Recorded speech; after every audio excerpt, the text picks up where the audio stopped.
پھر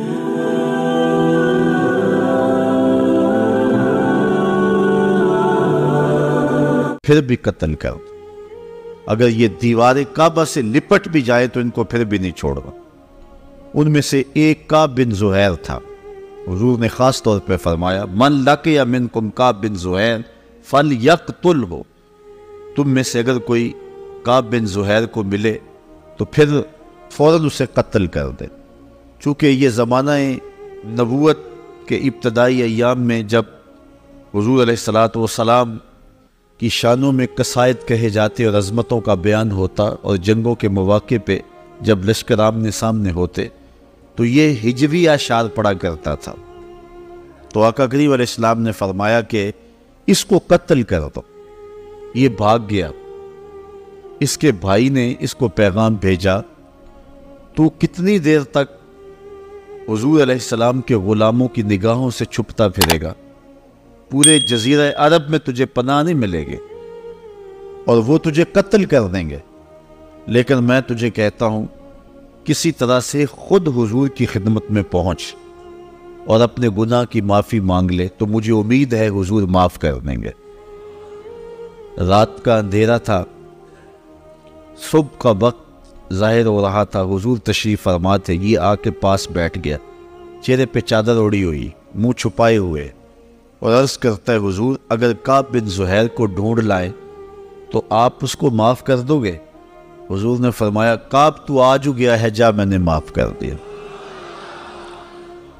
تو کعب جو اب حضرت کعب بن چکے ہیں، کہا عرض کی حضور جس زبان سے آپ کی حجب کہا کرتا تھا کفارہ ادا کرنا چاہتا ہوں، اسی زبان سے آپ کا قصیدہ کہنا چاہتا ہوں۔ حضور نے فرمایا ٹھہر جو، ذرا ممبر بچ جانے دو۔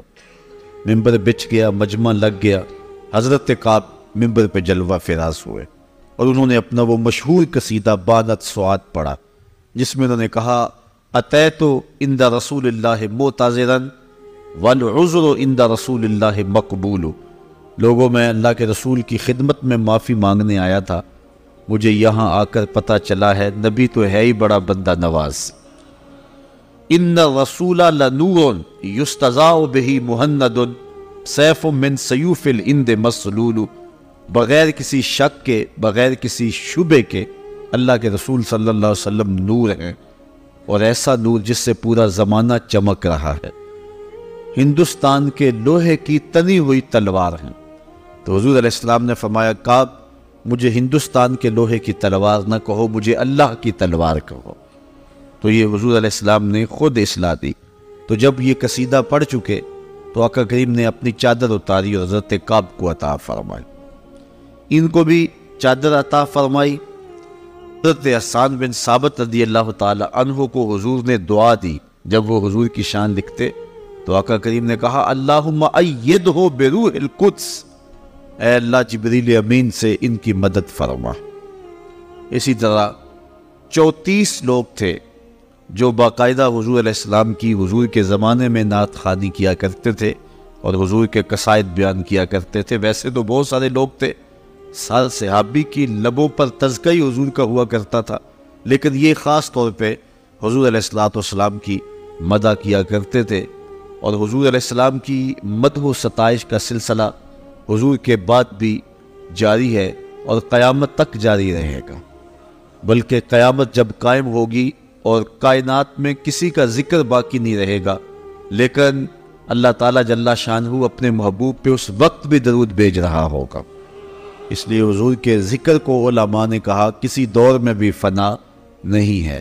جب زبانیں جو ہے وہ بند ہو جائیں گی، جب اجسام موت کی آغوش میں چلے جائیں گے اور کائنات میں کوئی شخص نہیں ہوگا، تو اس وقت بھی حضور کے ذکر کا نغمہ موجود رہے گا اور آقا کریم علیہ السلام کا تذکرہ نور اس وقت بھی جاری رہے گا۔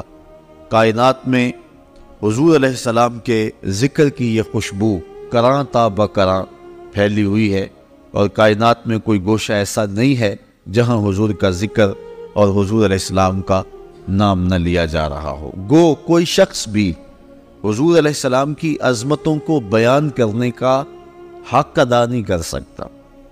یہ جس نے بھی حضور کی مدح میں لب کھولے ہیں، اس نے یہی کہا ہے کہ میں حق ادا نہیں کر سکا لیکن سعادت مندی تو پا رہا ہوں۔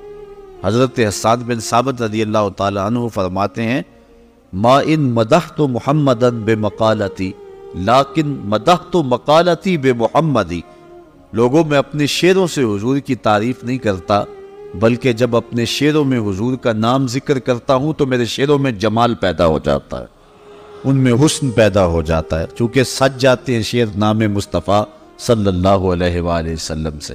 حضرت عمر بن عاص رضی اللہ تعالیٰ عنہ فرماتے ہیں، کہتے ہیں کہ اگر سوال کیا جائے کہ میں حضور علیہ السلام کی مدح و ستائش کروں تو کہتے ہیں سچی بات یہ ہے کہ میں اس کی طاقت نہیں رکھتا ہے، اس لیے کہ اللہ تعالیٰ جل شانہ ہی محبوب کی عظمتوں اور محبوب کی شانوں کا جاننے والا ہے۔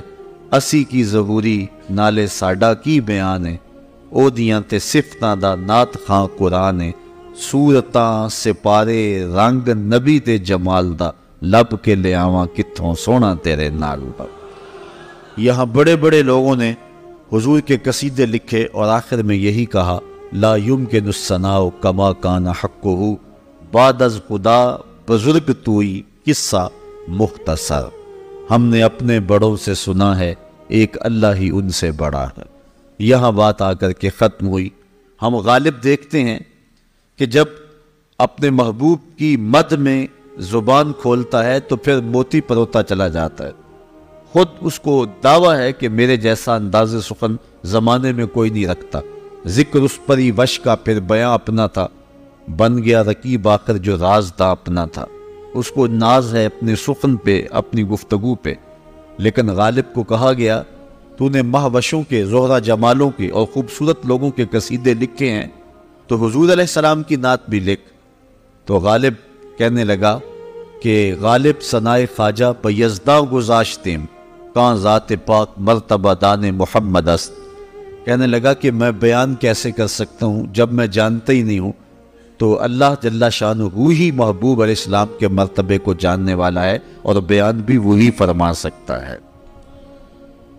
حضور کو اللہ تعالیٰ نے جو مرتبہ رفیع عطا فرمایا، جو شان و منزلت عطا فرمائی، حضرت شاہ ولی اللہ محدث دہلوی علیہ رحمہ فرماتے ہیں کہ آپ کے مادح کی آخری حد عجز ہے، یعنی کوئی شخص بھی حضور کی مد و ستائش میں لب کھولتا ہے تو بالآخر عاجز آ جاتا ہے اور کہتا ہے کہ یہ میرے بس کا روگ نہیں ہے۔ حضرت بایزید بستامی کہتے ہیں میں نے ایک دن روحانی طور پہ پرواز کی اور میں یہ چاہا کہ دیکھوں تو صحیح کہ حضور کی عظمتیں اور حضور کی رفتیں کیا ہیں، ان کا عالم کیسا ہے۔ تو کہتے ہیں میں نے معرفت کے سمندر میں جہاں میری منتہائے پرواز ہو رہی تھی اور آقا کریم علیہ السلام کی عظمتوں کا ابھی آغاز ہو رہا تھا، فائزہ بینی و بینہا الف حجاب من نور، میرے نقطہ انجام اور آقا کریم کی عظمتوں کے نقطہ آغاز کے درمیان 1000 نور کا پردہ تھا، اگر میں ایک قدم بھی آگے بڑھتا تو جل کے راکھ ہو جاتا۔ یہ ولیوں کا امام حضرت بایزید بستامی بیان فرما رہے ہیں، وہ بایزید بستامی جن کو یحییٰ بن معین نے لکھا، حضرت اس شخص کی کیا شان ہے جس نے معرفت کے سمندر سے ایک جرعہ لیا، ایک گھونٹ پیا اور ایسا نشہ چڑھا کہ ابھی تک مستی نہیں اتر رہی۔ تو آپ نے جواب دیا میاں تو اس کا حال پوچھتا ہے جس نے ایک پیا اور ابھی تک نشہ نہیں اتر رہا، تو اس کا حال کیوں نہیں پوچھ لیتا جو پورا سمندر پی گیا پھر بھی ہوش میں پھر رہا ہے۔ یہ حضرت بایزید بستامی علیہ رحمہ کی ذات ہے، اور وہ فرماتے ہیں جہاں میری منتہائی پرواز تھی اور آقا کریم علیہ السلام کا بھی آغاز تھا، اس کے اور اس کے درمیان 1000 نور کا پردہ آ گیا۔ جس نبی کے نقطہ آغاز تک نہیں پہنچ سکتا، اس نبی کی رفتوں کا اندازہ اور اس نبی کی عظمتوں کو ناپ تولنا یہ کس کے بس کا روگ ہو سکتا ہے۔ حضرت ابو الحسن رفاعی ایک بزرگ ہوئے ہیں، وہ کہتے ہیں میں نے ایک دن روحانی طور پہ پرواز کی، حتیٰ سعدت فی الفوقانیات، یہاں تک کہ بہت اونچا چلا گیا۔ جب بہت اونچا چلا گیا تو ایک عرش آیا، دوسرا آیا، تیسرا آیا، 7 لاکھ عرش عبور کر گیا۔ آواز آئی ابو الحسن رفاعی کدھر آ رہے ہو؟ تو میں نے عرض کی مالک معراج کی رات جس عرش کی چھاتی پہ محبوب کے قدم آئے تھے میں اس عرش کی تلاش میں نکلا ہوں۔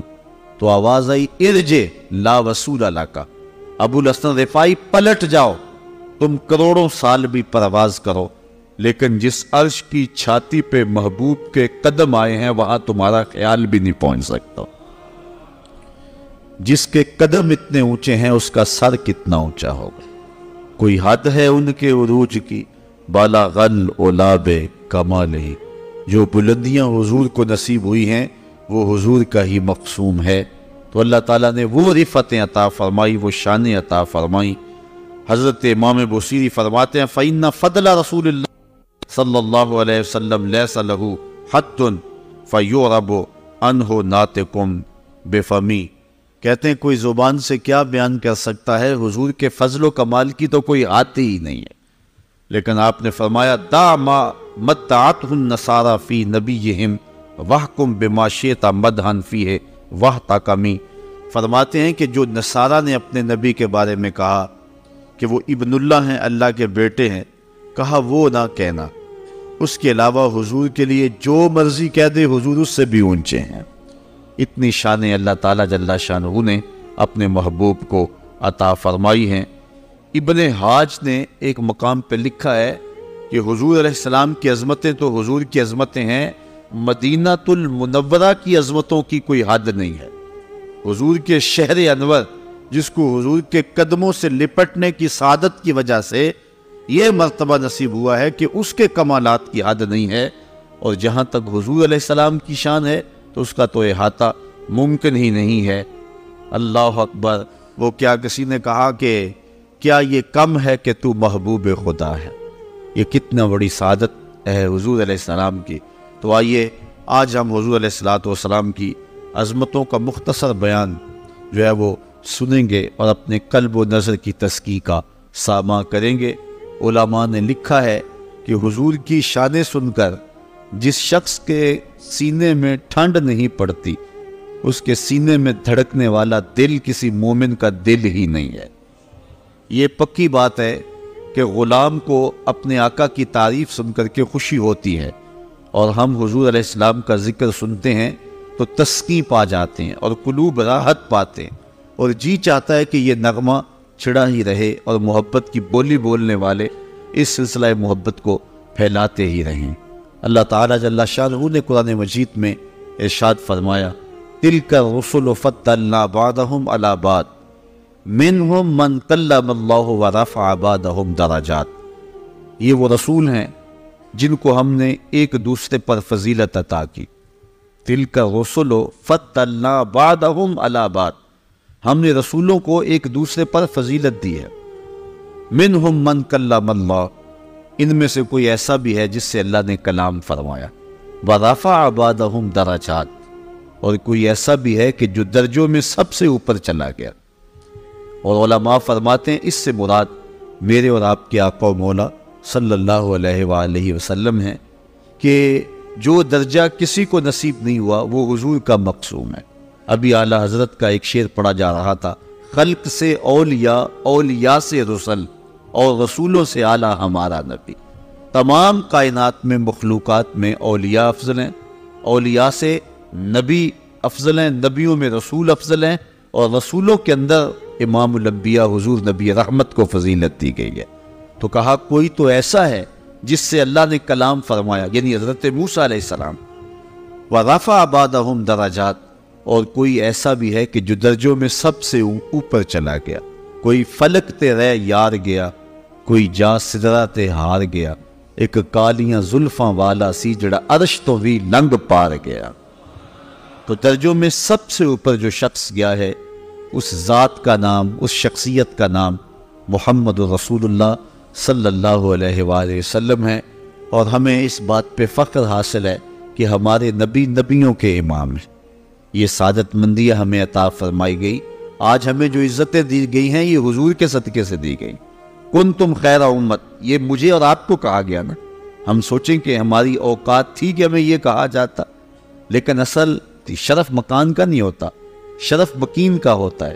اس لیے حضور کے دم سے ہمیں یہ عزتیں نصیب ہوئی کہ ہم تمام امتوں سے افضل قرار پائے، اور تھوڑا عمل بھی بہت سارا قرار پاتا ہے۔ یہ ماہ صیام لے لیجئے، ایک نفل پڑھو تو ایک فرض کا ثواب ملتا ہے، اور ایک فرض پڑھو 70 فرائض کا ثواب ملتا ہے۔ یہ کتنی کرم نوازیاں ہیں۔ حضور علیہ السلام کی امت کو عصر کے وقت پہ رکھا گیا ہے۔ حضور نے خود ارشاد فرمایا، ایک بندہ صبح سے لے کے ظہر تک مزدوری کرتا ہے، اس کو ایک کی رات ملتا ہے۔ دوسرا ظہر سے لے کے عصر تک مزدوری کرتا ہے، وقت تھوڑا ہے، اس کو بھی ایک کی رات ملتا ہے۔ اور تیسرا شخص عصر سے لے کر مغرب تک مزدوری کرتا ہے، اس کا وقت دونوں سے تھوڑا ہے، لیکن اس کو 2 کی رات ملتے ہیں۔ فرمایا پہلی مثال یہود کی ہے، دوسری مثال نصارہ کی ہے، اور تیسری مثال میری امت کی ہے کہ تھوڑے عمل پر بھی اجر بہت زیادہ رکھا گیا۔ اسی ماہ نور میں آنے والی بابرکت شب جسے لیلۃ القدر کے نام سے یاد کرتے ہیں، اس ایک رات کے بارے میں میرے رب نے کہا ہے کہ 1000 مہینے سے بہتر ہے۔ یہ اتنی عظمتیں دی گئی ہیں اس امت کو، یہ حضور کے صدقے عطا فرمائی گئی۔ تو کہا یہ رسول ہیں، ہم نے ان کو ایک دوسرے کے اوپر فضیلت دی ہے۔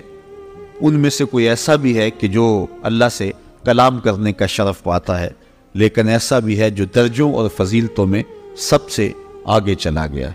حضور نبی رحمت صلی اللہ علیہ وسلم کی عظمتیں، حضور علیہ السلام کی رفعتیں، ان کا بیان چند ایک احادیث کی روشنی میں آپ کے سامنے رکھنا چاہوں گا۔ حضرت نبی رحمت صلی اللہ علیہ وسلم نے ارشاد فرمایا، ان اللہ اصطفیٰ کنانہ من ولد اسماعیل واصطفیٰ قریش من کنانہ واصطفیٰ من قریش بنی ہاشم واصطفانی من بنی ہاشم۔ اللہ تعالیٰ جل شانہ نے اولاد اسماعیل میں سے کنانہ کو منتخب کیا، اور کنانہ سے قریش کا انتخاب کیا، اور قریش سے بنو ہاشم کا انتخاب کیا، اور بنو ہاشم سے میرا انتخاب کیا۔ یعنی پوری کائنات کے اندر کنانہ افضل، کنانہ میں سے قریش افضل، قریش میں سے بنو ہاشم افضل، اور فرمایا بنو ہاشم میں اللہ نے میرا انتخاب فرمایا۔ یہ وہ قصیدہ ہے جو حضور نے اپنا خود بیان فرمایا ہے۔ چونکہ یہ فریضہ تھا، اس لیے حضور علیہ السلام نے امت کو اپنی عظمت کا بیان لوگوں کے سامنے رکھا۔ یہ حضور علیہ السلام کی دنیا پہ عظمت ہے۔ اب دیکھیے حضرت انس سے روایت ہے جس کو امام مسلم نے روایت کیا ہے، انا اکثر الانبیاء طبعا یوم القیامہ وانا اول من یقرأ باب الجنہ۔ حضور نے ارشاد فرمایا کہ قیامت کے دن نبیوں میں سب سے زیادہ ماننے والے میرے لوگ ہوں گے۔ قیامت کے دن کچھ انبیاء ایسے بھی آئیں گے کہ ان کے ساتھ ایک امتی ہوگا، کچھ لوگ ہوں گے ان کے ساتھ 2 امتی ہوں گے، کچھ لوگ ایسے ہوں گے کہ جن کے ساتھ کوئی بھی نہیں ہوگا، اکیلے آئیں گے۔ لیکن فرمایا کہ میں کثرت امت کی وجہ سے کل قیامت کے دن نبیوں میں فخر کروں گا۔ سب سے زیادہ امت جو ہے وہ فرمایا کہ میری ہو۔ آج بھی آپ دیکھ لیں دنیا کے اوپر اس وقت 6.25 ارب انسان بستے ہیں۔ 6.25 ارب انسانوں میں سے 1 ارب 40 کروڑ حضور کے غلام ہیں۔ دنیا کا ہر 4تھا شخص مسلمان ہے۔ یہ اللہ تعالیٰ نے حضور کے غلاموں کی تعداد رکھی ہے، اور صدیوں سے جو ہے یہ سلسلے جاری ہیں، اور ایک وقت آئے گا کہ پوری کائنات کے اوپر ایک بھی کافر نہیں ہوگا۔ ہر گھر کی چھت پہ جھنڈا میرے محمد عربی کا ہی ہوگا۔ یہ وقت انشاءاللہ اللہ تعالیٰ نے ہمیں عطا فرمانا ہے جب اسلام کی نشأت ثانیہ ہوگی، حضرت امام مہدی آئیں گے، حضرت عیسیٰ علیہ السلام جلوہ فراز ہوں گے۔ ایک وقت ایسا آنا ہے، اور وہ مسلسل 40 سال تک وہ وقت رہے گا کہ پوری کائنات کے اوپر کسی چھت پہ حضور کے جھنڈے کے علاوہ کسی اور کا جھنڈا ہوگا ہی نہیں، صرف حضور علیہ السلام کے ماننے والے پوری کائنات اور پوری دنیا میں ہوں گے۔ یہ لمحے اللہ نے عطا فرمانے ہیں، تو حضور فرماتے ہیں کہ اللہ نے سب سے زیادہ ماننے والے مجھے عطا کیے۔ حضرت نوح علیہ السلام نے 950 سال تبلیغ فرمائی ہے، یہ ان کی عمر تبلیغ ہے 950 سال، ویسے تو 1300 سال زندگی پائی ہے انہوں نے، 950 سال تبلیغ کی، نتیجتاً کتنے لوگ اسلام لائے؟ سینکڑوں میں نہیں، درجنوں میں لوگ اسلام لائے ہیں، 100 کا عدد بھی پورا نہیں ہوا ہے۔ شک نہیں ہے ان کی تبلیغ کرنے میں، لیکن حضور علیہ السلام نے 63 سالہ زندگی کل ظاہری پائی ہے، 40 سال اعلان نبوت ہی نہیں کیا، باقی 23 سال تبلیغ کی ہے۔ حجۃ الوداع کے موقع پہ جو لوگ حضور کے سامنے تھے ان کی تعداد 1,44,000 تھی۔ جو آئے نہیں تھے حج پہ گھروں میں موجود تھے اور جو یہاں آئے تھے، ان سب کو ملا کر کے اگر تاریخ سے پوچھے تو جواب ملتا ہے جب حضور کا وصال ہوا تھا تو اس وقت حضور کے غلاموں کی تعداد 6.5 لاکھ تھی۔ صرف 23 سالوں کے مختصر دورانیے میں لوگوں کے گلے سے کفر کی زنجیریں توڑ کر اسلام کے دامن میں داخل کیا۔ یہ حضور علیہ السلام کی شان ہے۔ اتنے تھوڑے اور قلیل عرصے کے اندر حفیظ جلندری مورخ اسلام تڑپ اٹھا۔ وہ کڑکا تھا ایک بجلی کا، یا کہ صوت ہادی، عرب کی زمین جس نے ساری ہلا دی۔ ایک عرب نے آدمی کا بول بالا کر دیا، خاک کے ذروں کو ہم دوش سریا کر دیا۔ تو پھر بعد میں حضور کے غلاموں نے جس انداز سے پیغام حق کو پھیلایا، صحابہ نے، تابعین نے، تبع تابعین نے، ائمہ دین نے، مجتہدین نے، اولیاء نے، یہ دیکھ لیں بر صغیر پاک و ہند میں ایک عطائے رسول حضرت خواجہ معین الدین چشتی اجمیری نے 90 لاکھ کافروں کو کلمہ توحید پڑھایا۔ تو حضور علیہ السلام ارشاد فرماتے ہیں قیامت کے دن سب سے زیادہ میرے ماننے والے ہوں گے، بلکہ ارشاد فرمایا کل 120 صفحے ہوں گی۔ کتنی صفحے ہوں گی؟ 120۔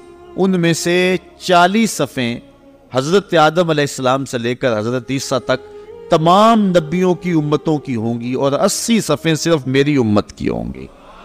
یہ حضور علیہ السلام کے ماننے والوں کی تعداد ہے جو اللہ تعالیٰ نے عطا فرمائی۔ وَأَنَا أَوَّلُ مَنْ يَقْرَعُ بَابَ الْجَنَّةِ، اور فرمایا کہ میں پہلا شخص ہوں جو جنت کا دروازہ کھٹکھٹاؤں گا۔ سب سے پہلے جنت کے دروازے پہ دستک میرا ہاتھ ہی دے گا، اور سب سے پہلے در جنت میں ہی کھولوں گا۔ حضرت جابر رضی اللہ تعالی عنہ روایت کرتے ہیں قال قال رسول اللہ صلی اللہ علیہ وسلم اوتیت خمسا لم یؤتہن احد قبلی، حضور نے فرمایا مجھے 5 چیزیں دی گئی ہیں جو میرے علاوہ کسی کو نہیں دی گئیں، میرے سے قبل میرے علاوہ کسی کو نہیں دی گئی۔ وہ 5 چیزیں مجھے عطا کی گئیں۔ وہ کون سی ہیں؟ نصرت بالرعب مسیرۃ شہر، مجھے اللہ تعالیٰ نے رعب کی شان عطا کی ہے، میں 1 مہینے کی مسافت ہوتا ہوں کہ دشمن کے دل میں میرا رعب پیدا ہو جاتا ہے۔ کتنی جنگیں ایسی ہوئی ہیں، کتنے غزوات ایسے ہوئے ہیں کہ حضور علیہ السلام اپنے صحابہ کو لے کے نکلے، کافر پہلے ہی بھاگ گئے، میدان چھوڑ کے بھاگ گئے۔ یہ جو مال فہ ہے یہ ایسی ہی جنگوں سے ملتا تھا جس جنگ میں کافر جو ہیں وہ لڑنے کے لیے جو ہے وہ تیار نہ ہو سکتے تھے اور پہلے ہی بھاگ جاتے تھے۔ تو اس مال کو جو مال چھوڑ کے بھاگتے تھے مال فہ کہتے ہیں، جو لڑائی کے بعد مال ہاتھ آئے اس کو مال غنیمت کہتے ہیں۔ یہ باغ فدق مال فہ سے تھا، یہ جو ہے وہ لڑائی کے نتیجے کے اندر نہیں ملا تھا۔ تو اس طرح حضور علیہ السلام کو یہ شان عطا فرمائی کہ 1 مہینے کی مسافت پر ہو تو لوگوں کے دلوں کے اندر رعب پڑ جاتا ہے۔ دوسری بات کہ اللہ نے میرے لیے پوری روئے زمین کو مسجد بنا دیا اور طاہر بنا دیا، اس سے تیمم کیا جا سکتا ہے، پاک کر دیا۔ جس کو جہاں وقت ملے اور جہاں بھی وہ ہو تو نماز کا وقت پالے تو وہ وہاں نماز پڑھ سکتا ہے۔ اب یہ صرف حضور کی امت کو شان دی گئی ہے، اور یہ حضور کے قدموں کی برکت سے ہوا ہے کہ پوری دھرتی پاک کر دی گئی، ورنہ یہودی کو بھی عبادت کے لیے اپنی عبادت گاہ میں جانا پڑتا ہے، اپنے معبد میں جانا پڑتا ہے، عیسائی کو اپنے گرجا گھر میں جانا پڑتا ہے۔ آپ دیکھ لیں جتنے بھی ادیان ہیں، جتنے بھی مذاہب ہیں، ان کو عبادت کے لیے معبد میں، اپنی گرجا گاہ میں، اپنے کنیسہ میں اور اپنی عبادت گاہ میں جانا پڑتا ہے۔ لیکن حضور علیہ السلام کے قدموں کے طفیل پوری کائنات اور دھرتی کو یوں پاک کر دیا گیا۔ آپ کھیتوں میں کام کر رہے ہیں، نماز کا وقت ہو گیا، وہی مصلی بچھا کے نماز پڑھنے لگ جائیں، پوری دھرتی کو حضور کے قدموں کا صدقہ پاک کر دیا گیا۔ یہ شان حضور فرمایا مجھے دی گئی ہے اور میرے علاوہ کسی اور کو نہیں دی گئی۔ تیسری بات وَأُحِلَّتْ لِيَ الْغَنَائِمُ وَلَا تَحِلُّ لِأَحَدٍ قَبْلِي، میرے اوپر مال غنیمت حلال کیا گیا ہے اور میرے علاوہ کسی پر یہ مال حلال نہیں کیا گیا تھا۔ تو یہ حضور علیہ السلام کا تیسرا خاصہ ہے جو حضور کو عطا کیا گیا۔ چوتھی چیز وَأُوتِيتُ الشَّفَاعَةَ، اللہ تعالیٰ نے مجھے شفاعت کا حق دے دیا۔ اب یہاں سنو، تمہیں ٹھنڈ پڑ جائے گی، ویسے تو ماشاءاللہ اتنی کثرت کے باوجود حال میں ویسے ٹھنڈک ہے، لیکن یہ جملہ جب سنیں گے تو ٹھنڈ جو ہے وہ روح تک اترے گا۔ حضور علیہ السلام نے ارشاد فرمایا، اللہ تعالیٰ نے ہر نبی کو دعا کا کوٹا دیا ہے، ایسی دعا کا جو بہر صورت قبول ہوگی۔ ایک دعا ایسی دی ہے جو کسی صورت میں بھی رد نہیں ہوگی، ہر صورت میں قبول ہوگی۔ ہر نبی کو اللہ تعالیٰ نے ایک ایسی دعا عطا فرمائی ہے، اور ہر نبی نے دعا کا وہ حق دنیا پہ استعمال کر لیا۔ نبی نے وہ دعا مانگ لی اپنی امت کے لیے، اپنی قوم کے لیے، اپنے لیے۔ جو دعا کا خاص حق دیا گیا تھا، ہر نبی نے وہ حق استعمال کر لیا۔ حضور فرماتے ہیں کہ اللہ نے وہ حق مجھے بھی دیا، لیکن میں نے استعمال نہیں کیا، میں نے قیامت کے دن کے لیے بچا کے رکھا ہوا ہے۔ دنیا کے اوپر امت سہلے تکلیفیں، دکھ برداشت کر لے، مصیبتیں دیکھ لے، سب کچھ ہو، لیکن فرمایا میں نے حق قیامت کے لیے بچا کے رکھا ہے، میں شفاعت کر کے اس حق کے ذریعے سے امت کو جنت میں لے کے جاؤں۔ اللہ اکبر۔ اب دیکھیے کیسا پھر منظر ہوگا، اعلیٰ حضرت کا انداز دیکھیے، پیش حق مجدہ شفاعت کا سناتے جائیں گے، آپ روتے جائیں گے، سب کو ہنساتے جائیں گے۔ وسعتیں دی ہے خدا نے دامن محبوب کو، جرم کھلتے جائیں گے اور وہ چھپاتے جائیں گے۔ حضور علیہ السلام سر انور رکھیں گے پیشانی سجدے میں، آواز آئے گی ارفع راسک یا محمد صلی اللہ علیہ وسلم سل توتا واشفع تشفع، محبوب سر انور کو اٹھائیے، جو مانگو گے دیں گے، جس کی سفارش کرو گے قبول کریں گے۔ حضور علیہ السلام سر اٹھائیں گے اور کیا کہیں گے؟ اللہم امتی امتی، اے اللہ میری امت کو بخش دے۔ اللہ تعالیٰ جل شانہ ارشاد فرمائے گا کہ محبوب جس کے سینے میں رائی کے دانے کے برابر بھی ایمان ہے، میں نے اس کو بھی بخشا۔ پھر حضور سر انور سجدے میں رکھ دیں گے، پھر یہی آواز آئے گی، پھر کہا جائے گا محبوب جس کے سینے میں رائی کے دانے سے بھی کم ایمان ہے، میں نے اس کو بھی بخشا۔ حضور پھر تیسری مرتبہ سر سجدے میں رکھ دیں گے، تو اللہ تعالیٰ فرمائے گا محبوب سر انور اٹھاؤ، جو کہیں گے مان لیں گے، جو سفارش کرو گے قبول کریں گے۔ تو حضور پھر کہیں گے اللہم امتی امتی، تو اللہ تعالیٰ فرمائے گا محبوب جس کے سینے میں رائی کے دانے سے کم، اس سے بھی کم، اس سے بھی کم ایمان ہے، میں نے اس کو بھی بخشا۔ حضور فرماتے ہیں میں پھر چوتھی مرتبہ سجدے میں سر رکھ دوں گا۔ بخاری میں روایت ہے، حدیث شفاعت اسے کہتے ہیں، حضور علیہ السلام چوتھی مرتبہ سجدے میں سر رکھ گئے، اللہ تعالیٰ فرمائے گا ارفع راسک یا محمد سل توتا واشفع تشفع، محبوب سر انور اٹھائیے، جو کہیں گے پورا کر دیا جائے گا، جس کی سفارش کرو گے اس کو معاف کر دیں گے۔ حضور علیہ السلام کہتے ہیں میں سر اٹھاؤں گا تو اللہ تعالیٰ جل شانہ کی بارگاہ میں عرض کروں گا مالک میری امت کا معاملہ میرے ہاتھ میں ہی دے دے۔ تو اللہ تعالیٰ فرمائے گا محبوب جا، جس کو تیری مرضی ہے اس کو جنت میں لے جا۔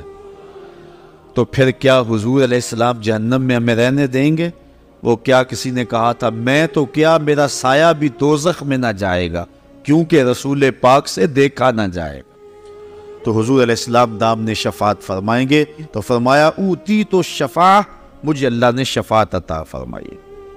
اور پانچویں خوبی جو حضور فرمایا مجھے دی گئی، میرے علاوہ کسی کو نہیں دی گئی، وہ یہ وَقَانَ النَّبِيُّ يُبْعَثُ إِلَىٰ قَوْمِهِ خَاصَّةً وَبُعِثْتُ إِلَى النَّاسِ عَامَّةً، کہ ہر نبی کو اپنی قوم کی طرف خاص طور پہ مبعوث کیا گیا، اور مجھے پوری کائنات کے لیے عام طور پہ مبعوث کیا گیا، پوری کائنات کے لیے عام طور پہ جو ہے وہ مجھے مبعوث کر دیا گیا، یعنی میں تمام مخلوقات کے لیے رسول بنا کر مبعوث کیا گیا ہوں۔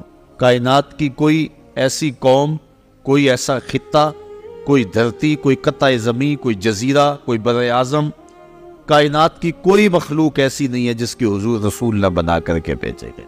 تو یہ وہ شان ہے جو اللہ تعالیٰ نے میرے نبی کو عطا فرمائی، اور حضور کے علاوہ یہ کسی اور کو نصیب نہیں ہوئی۔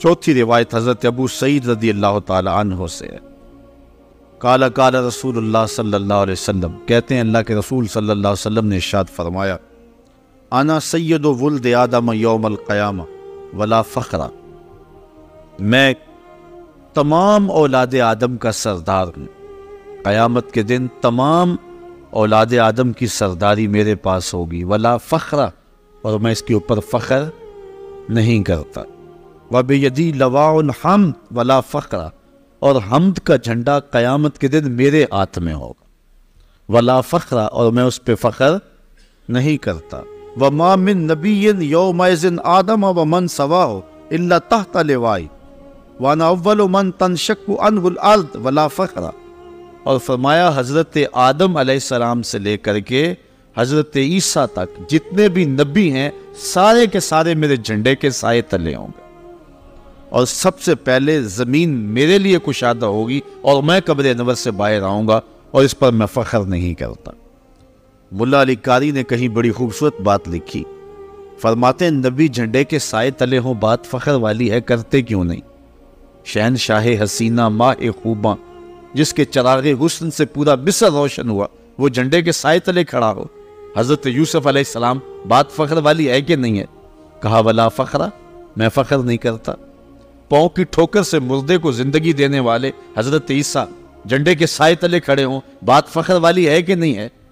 سرے طور خدا سے ہم کلام ہونے والا اللہ کا کلیم جھنڈے کے سائے تلے کھڑا ہو، مسجود الملائک انسانیت کا نقطہ آغاز ابو البشر حضرت آدم جھنڈے کے سائے تلے کھڑے ہوں، بات فخر والی ہے کہ نہیں ہے؟ نمرود کی آتش میں بھی ہنس ہنس کے باتیں کرنے والا اللہ کا جلیل القدر نبی اور پیغمبر حضرت ابراہیم خلیل اللہ جھنڈے کے سائے تلے کھڑے ہوں، بات فخر والی ہے کہ نہیں؟ لیکن فرمایا ولا فخر، میں فخر نہیں کرتا۔ ملا علی قاری کہتے ہیں بات تو فخر والی ہے، کرتے کیوں نہیں؟ تو پھر بڑا خوبصورت جواب دیا، کہا کلام کا نتیجہ یہ ہے کہ میں فخر نہیں کرتا، یہ میں فخر کیوں کروں کہ میرے جھنڈے کے سائے تلے، یہ تو انہیں فخر کرنا چاہیے کہ میرے جھنڈے کا سایہ مل گیا ہے۔ یہ نبیوں کے لیے فخر ہے کہ میرے جھنڈے کا سایہ انہیں نصیب ہو گیا۔ فخر کا دل میں دریچہ باز کرنا چاہیے، جن کا تو آقا ہے ان کو ناز کرنا چاہیے۔ اللہ اکبر، آج دنیا چاند پہ جا کے فخر کرتی ہے، اور میرا نبی چاند کو قدموں میں بلا کر بھی فخر نہیں کرتا، اس لیے کہ یہ حضور کے لیے فخر کی بات نہیں ہے، یہ تو چاند کے لیے فخر کی بات ہے کہ حضور نے قدموں میں بلا لیا ہے۔ اس لیے فرمایا سارے نبی میرے جھنڈے کے سائے تلے ہوں گے۔ یہ شان ہے ہمارے آقا کی، یہ رفعت ہے ہمارے آقا و مولا کی، یہ حضور کی عظمت و رفعت ہے۔ اسی لیے اعلی حضرت فرماتے ہیں سب سے اعلیٰ و اولا ہمارا نبی، سب سے بالا و والا ہمارا نبی، خلق سے اولیاء، اولیاء سے رسول اور رسولوں سے اعلیٰ ہمارا نبی۔ سب سے اونچی شان اگر کسی کو عطا کی گئی ہے تو وہ میرے اور آپ کے آقا و مولا کو عطا کی گئی۔ حضرت عمر بن قیس رضی اللہ تعالیٰ عنہ روایت کرتے ہیں، وہ حضرت عبداللہ بن عباس رضی اللہ تعالیٰ عنہ سے روایت کرتے ہیں، جالس ناس من اصحاب رسول اللہ صلی اللہ علیہ وسلم، کہتے ہیں کہ حضور کے صحابہ آپس میں بیٹھے ہوئے تھے۔ یہ جو آج ہم کر رہے ہیں، حضور کی عظمت کو بیان کر رہے ہیں، یہ جو وظیفہ آج ہم ادا کر رہے ہیں یہ صحابہ بھی کیا کرتے تھے۔ تو صحابہ بیٹھے ہوئے تھے اور کہتے کیا ہیں کہ فخرج حتی اذا دنا منہم، یہاں تک کہ حضور تشریف لائے اور حضور صحابہ کے قریب ہو گئے۔ سامعہم یتذاکرون، تو حضور علیہ السلام نے ان کے کلام کو، ان کی گفتگو کو، ان کے مذاکرے کو سنا۔ قال بعضهم ان اللہ اتخذ ابراہیم خلیلا، ایک نے کہا حضرت ابراہیم کی بڑی شان ہے، وہ اللہ کے خلیل ہے، بہت بڑی سعادت مندی ہے، اللہ نے خلت کا تاج انہیں دیا ہے، ان کو اللہ نے اپنا خلیل بنایا، بڑی شان ہے، بڑی عظمت ہے۔ اللہ کے لیے، اس کے دین کے لیے جو قربانیاں انہوں نے دی، بیٹے کی گردن پہ چھری رکھنا تماشا تو نہیں ہے، بیوی بچوں کو وادی غیر ذی زرع میں چھوڑانا کوئی مذاق تو نہیں ہے، پھر جلتی ہوئی آگ کے شعلوں میں اس کی رضا کے لیے پھلانگ جانا، یہ کوئی جو ہے وہ دل گردے کی بات ہے، ایسے تو نہیں ہوتا ہے۔ تو کہا کہ بڑی شان ہے یار حضرت ابراہیم علیہ السلام کی کہ اللہ نے انہیں اپنا خلیل بنایا۔ وقال آخر، اور دوسرے نے کہا موسیٰ کلمہ تکلیما، یا شان حضرت موسیٰ کی کون سی تھوڑی ہے، رب نے ان سے کلام کیا ہے۔ یہ شرف پایا ہے کہ انہوں نے اللہ تعالیٰ جل شانہ سے کلام کیا ہے۔ تو یہ کتنی شان ہے ان کی کہ وہ کلیم اللہ ہے۔